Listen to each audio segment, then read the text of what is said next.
Hi, it's Mark Westcott here, and once again congratulations on getting this started. Today we start with the heartfelt part of the whole process, understanding your intent. Asking not hard and structured questions, but asking questions of your heart, what we call soft questions, which get to the essence of your being and help ensure you really put into place those things which are of emotional importance to you and for your family. The things which will ensure your family harmony is okay and to minimize the risk of your plans being challenged. So, welcome to Module 1, the Estate Vision. You are now on the journey. Today is starting the process. Before we get too excited though, maybe just let's read this disclaimer. The documents and online material provided are a summary of subject matter and general in nature. They do not purport to be comprehensive or to render legal, accounting or financial planning advice. No one should act on the information contained in the presentation or documents without first obtaining professional advice which should address their specific situation. And please remember the contents of this folder are private and confidential, and if anyone stumbles on these, please return to the address on the last slide as quickly as possible. Okay, we've got that out of the way. So now let's start with the heart. Our objective in Module 1 is to create a roadmap for what your intent is for each of your loved ones and for other beneficiaries. So let me just explain what we do here. As we go through the worksheets, please feel free to pause this video at any time, complete the notes on the worksheet that you've downloaded, and then press play again when you want to go on to the next section. So I won't keep putting this slide up, but just take it for granted as you're working through. That's the best way to handle it. So let's kick off with your personal information. Just your basic information such as your name, date of birth and so on, and an emergency contact, so if anything happens to you or you lose track of this stuff, there's someone else that we can contact to get this all back on track again. Just here are some examples.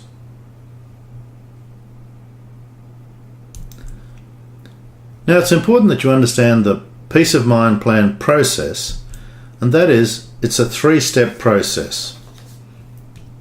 It's a three-step process towards real peace of mind for those that you love and those that you care for. This foundations program we're going through here online is the foundation steps, the bottom three blocks of the piece you can see on the screen. It's all about getting the first three sub-steps sorted. The foundations, the discovery, understanding your intentions, and creating your tactical team. Over the 12 web-based modules that we'll be referring to here, we'll complete the bottom line of your estate and succession arrangements. And once your foundation is strong, we can move forward with you, or this may just be the way to document your human elements for a thorough legal plan you already have in place. So let's talk about what is your intent? What is the intent for your legacy? Here is the opportunity to dig into your soul to document your human feelings for those that you love and care for. So let's get started. First of all, what about your spouse? What are the key points you would want to write down for your spouse? Forget what you own and owe. Ask if you could distribute anything at all. What would you want for your spouse? Where should they live? What about debts? What about spending money or investments, school fees and so on? What would you want to make sure that they are comfortable? They could look after the family members, yet get on with their lives. Think deeply here and write down anything which comes up. And this might be a good time to pause the video.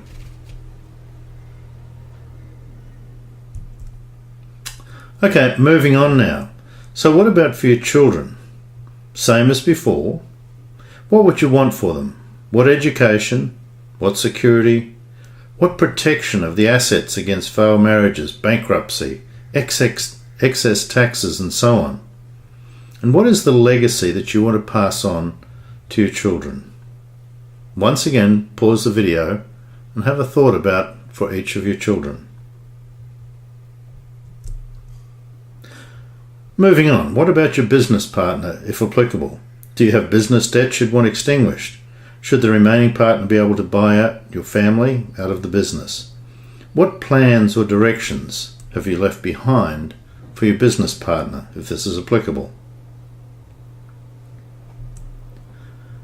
And finally, what about other family members or charities?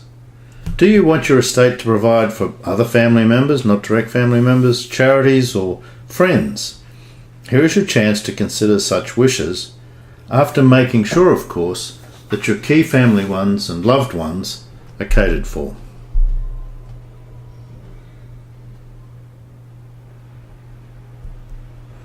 Okay, now let's look at your estate vision. I've created a 10-step diagram here for all the different areas in regard to your estate vision. You've had some practice determining your intentions, your estate intent. Now let's dig a little deeper to see if you can determine your goals for your estate plan. Goal setting and creating a vision is normal for most people regarding their health, their finances, their future lifestyle, relationships and so on.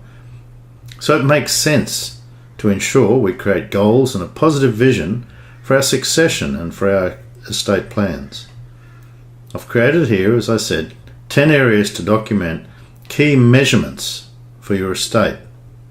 So let's look at the diagram and go through all 10 areas to consider. Please just hit the pause button on this video after each explanation and then take your time to complete each section as we go along. So here is the form to fill out. The first area talks about breadth, the number of people you want considered. Obviously your spouse, your children, and other people as we may have determined before. The second section, fairness, is about fairness versus equality. In other words, you may have one child who's been helping you in the business for a good number of years, and to just divide your estate equally between all children may not be fair to someone who's spent a whole lot of time building up the value of your business whilst the others have not been involved. There could be a whole range of reasons why sometimes an estate has to be fair rather than equal, and this involves stepchildren and so on sometimes as well. Area 3, sufficiency. Will all the dependents and all the promises you've made, will you be able to adequately provide for them? So do you have sufficiency in your estate, or do you have to look at things like life insurance and so on to top up your assets in the short term to make sure the estate has sufficient provisions for the promises that you've made? Number 4, special requirements. Do any of your beneficiaries have specific needs or outcomes? Do you have children with special needs, for example, that you may have to actually make some separate provisions for in your estate plan? Number 5, preservation. Do you have specific assets that you wish to be held by the next generation? For example, you may have a family farm or a business that you really want to be maintained and for your family to continue that in force. And here's your opportunity to write down what you'd want to happen. What is your goal in regard to preserving certain assets? You may have specific real estate, for example, that you'd rather your family held on to and took the income from rather than selling those assets. So here's your chance to write that down. Number 6, protection. What protection is required for specific family or assets? For example, you may have children with gambling problems or drinking problems or black sheep in the family, whatever. You may have people who in your beneficiaries who spend money very easily, for example. So are there certain people or assets that you need to look at in regard to how best to provide those assets and that income for them? Number 7, in regard to your business, do you have specific succession arrangements in place? You may have a business which is owned by people outside of your family, and this is your chance to document what you want to happen in regard to your business outcomes. Number 8, a consultative board. I just find this so valuable. Who are the mentors that you would like to have to give business and financial advice to those left behind? Obviously, your dependents will go through a period of grieving and what we call emotional paralysis, And you may have some steady heads outside your family, and you would like those people involved in helping your family along the way. Here's the opportunity to write those names down. Number 9, these could be the same people, but who would be the best to manage your estate and to manage your legacy? Who are the administrators that you'd want in charge of your estate to make sure it was distributed in determination with your wishes and conversations you've had with these people to provide all the things that you'd want that we've already talked about? Number 10, routine revision. Is your planning transactional or a relationship? In other words, is this something you're just going to do once and forget and it will go out of date in a period of time?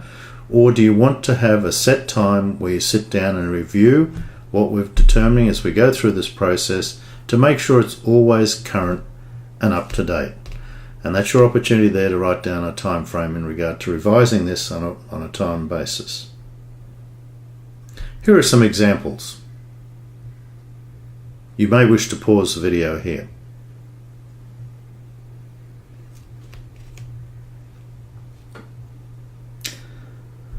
So, that's the estate vision completed.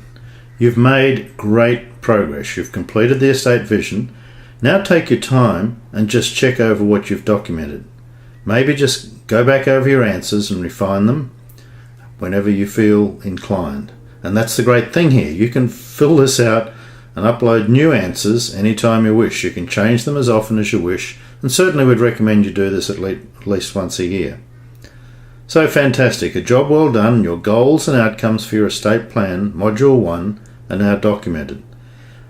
Mark this section as completed, ensure you've uploaded and saved the answers into our system, and I'll see you in the next module. Well done on getting this first module sorted.